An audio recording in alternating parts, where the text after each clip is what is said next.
उत्तर प्रदेश के जिला इटवा के एक गांव के अंदर भागवत कथा सुनाने के लिए 3 लोग गए थे, जिन्हें पूरे मान सम्मान सहित बुलाया गया था। वो अपने पूर्व निर्धारित समय पर पहुंच भी जाते हैं, पर वहां कुछ ऐसा हो जाता है जिसका किसी को अंदाजा भी नहीं था। वहां कथावाचकों की चोटी काट ली जाती है, उनका सर मुड़वा दिया जाता है और उन्हीं के जजमान एक महिला के पैरों पर गिराकर उनकी नाक रगड़वाई जाती है। और जब इतने से लोगों का मन नहीं भरता है तो उसी महिला के मूत्र से उन लोगों पर छिड़काव करा के उन लोगों की शुद्धिकरण कराई जाती है। जिसके बाद ये वीडियो सोशल मीडिया पर तेजी से वायरल हो जाता है और चारों ओर बस इसी की चर्चा चलने लगती है।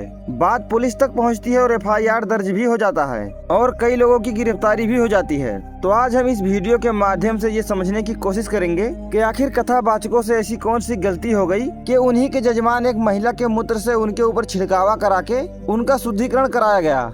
आपको बता दें कि आप लोगों के मेहरबानी से हमारे चैनल पर 50 के सब्सक्राइबर पूरा होने वाला है, पर आप लोग हमारे वीडियो को देखते नहीं हैं, जिसकी वजह से हमारे वीडियो पर व्यूज नहीं आ रहा है। तो प्लीज सपोर्ट कीजिए हमें, ताकि हम आगे भी आप सबके लिए ऐसे अच्छे वीडियो लाते रहें। ये घटना है उत्तर प्रदेश के जिला इटवा के एक थाना लगता है बकेपुर, वहीं का एक गाँव है दादरपुर। यहीं के एक पप्पू महाराज को अपने घर में कथा भागवत करानी थी, जिसके लिए उन्होंने संपर्क किया पाठक बाबा से। उन्होंने कहा कि हम भागवत कथा कराना चाहते हैं अपने गांव में, इसीलिए अगर आपके नज़र में कोई अच्छा कथावाचक हो तो हमें बताइएगा। पाठक बाबा पहले ही उत्तर प्रदेश के कई गाँव और कई जिलों में कथावाचकों को कथा कहते हुए सुन चुके थे, जिसमें से एक उन्हें याद था जो बहुत अच्छा कथा सुनाता था। तो उन्हें लगा कि हाँ, इसे बुला सकते हैं। पाठक बाबा ने तुरंत संपर्क किया कथावाचक मुकुटमणि शास्त्री जी से और उनसे कथा करने को लेकर बातचीत तय करते हैं। उसके बाद कथावाचक मुकुटमणि जी अपने सहायक संतराम सिंह यादव को तैयार करते हैं और उनका एक और साथी था जिसका नाम श्याम कटहरिया था, जो ढोलक बजाता था, उनको भी तैयार करते हैं और तीनों अपने निर्धारित समय पर गांव में पहुंच जाते हैं।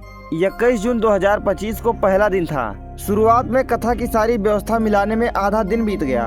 उसके बाद जितना समय बचा उतने में कथा शुरू कर दिया। गांव के लोगों को भी कथा अच्छा लगता है, बड़ी संख्या में लोग पहुंचते हैं और कथा का आनंद भी लेते हैं। ये जो गांव है इटवा का दादरपुर, इसमें 103 घर ब्राह्मण का परिवार रहता है, जहां पूजा पाठ हमेशा होता रहता है। इसीलिए गांव के कुछ लोगों को इनके हाव भाव से ऐसा लगता है कि ये जो कथावाचक हैं ये शायद ब्राह्मण नहीं हैं। जिसके बाद गांव में कानाफूसी होने लगती है, यहाँ वहाँ चर्चा होने लगती है। तो लोग इस बात की शिकायत पप्पू महाराज से करते हैं। तो पप्पू महाराज पाठक बाबा से कहते हैं कि जो कथावाचक हमारे गांव में आए हुए हैं, क्या वो सच में ब्राह्मण है या नहीं, जरा पता तो करो।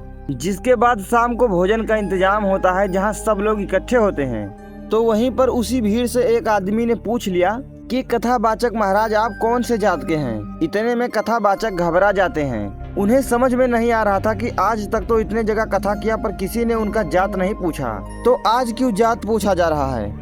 इससे पहले कि वो कुछ समझ पाते, कुछ बोल पाते, उसी भीड़ से एक आवाज आती है कि अपना पहचान पत्र दिखाइए, अभी सब पता चल जाएगा। जिसके बाद एक महाराज पहचान पत्र दिखा देते हैं और दूसरे नहीं दिखा पाते हैं। उन्होंने कहा कि मेरे पास नहीं है, मेरा पहचान पत्र घर पर ही छूट गया है, पर हम यादव समाज से हैं और हम लोग कथा सुनाते हैं। इतने में ही पूरे गांव में हड़कंप मच गया। वहां लोगों की भीड़ जमने लगी, पूरा गांव इकट्ठा हो गया और उसी भीड़ से 4 नौजवान बाहर आते हैं, आशीष, उत्तम, मनु और निक्की।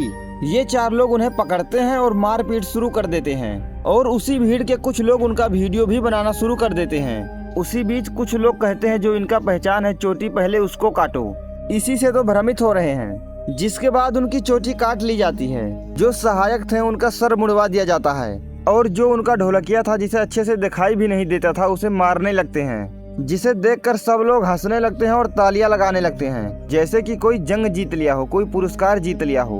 कहते हैं कि हम 103 ब्राह्मण रहते हैं इस गाँव में और तुम यादव हो के हमको कथा सुनाने आए हो। इसी बीच उन्हीं के जजमान जिनके घर पर ये कथा कहने गए थे, उन्हीं के महिला के पैर पकड़वाकर माफी मंगाई जाती है और उनके पैरों पर नाक रगड़ने को कहा जाता है। कथावाचक कुछ भी कर नहीं सकते थे क्योंकि वो डरे हुए थे और उनको जिंदा घर भी जाना था, इसीलिए वो सब कुछ चुपचाप करते जाते हैं। जिसके बाद मारपीट शुरू हो जाती है। जिसके हाथ में जो लगता है उसी से उन्हें पीटने लगते हैं। क्या जूता, क्या चप्पल, क्या लात, क्या मुका, उन पे सब बरसने लगता है। उसके बाद उसी में से एक युवक आते हैं और उसी महिला यजमान के मूत्र से उनके ऊपर छिड़काव करा के उनकी शुद्धिकरण करने की बात करते हैं। जिसके बाद बड़ी ही बेशर्मी से वो सब किया जाता है, जो मानव के मर्यादा को पार कर देता है। और उनसे कसम लेते हैं कि आज के बाद ऐसा नहीं करोगे। काफी देर तक ऐसा चलता रहा। उसके बाद गांव के कुछ जिम्मेदार व्यक्ति सामने आते हैं और बीच बचाव करते हैं और कहते हैं कि अब इन्हें छोड़ दो, नहीं तो ये मर जाएंगे। जिसके बाद उनसे 25,000 की वसूली की जाती है और उनके हाथ से अंगूठी भी निकलवा कर छोड़ दिया जाता है। बताया जाता है कि जो गाड़ी उन्हें लेने के लिए आई थी उसको भी पंचर कर दिया गया था, उसकी हवा निकाल दी गई थी और उनका हारमोनियम भी तोड़ दिया गया था। जिसके बाद ये पूरा वीडियो सोशल मीडिया पर वायरल हो जाता है। पूरे देश में चर्चा होने लगती है। जिसके बाद समाजवादी पार्टी के मुखिया अखिलेश यादव जी उस पर आवाज उठाते हैं और उन्हें बुलाकर उन्हें न्याय दिलाने का आश्वासन भी देते हैं। उनसे कथा भी करवाते हैं और उन्हें आर्थिक रूप से मदद भी करते हैं। बात पुलिस तक पहुंची, FIR दर्ज हुआ और 4 लोग गिरफ्तार भी हो गए, आशीष, उत्तम, मनु और निक्की, जिन्हें जेल भेज दिया गया। पुलिस ने इस घटना के बारे में छानबीन करने के लिए एक कमेटी भी बैठाई और पीड़ित को ये आश्वासन भी दिया गया कि इस घटना में जो भी दोषी पाया जाएगा उसे किसी भी कीमत पर छोड़ा नहीं जाएगा। अब देखते हैं कि ये बात कहां तक जाती है, पर ऐसा करना सही था या गलत, आप लोग कमेंट में जरूर लिखें।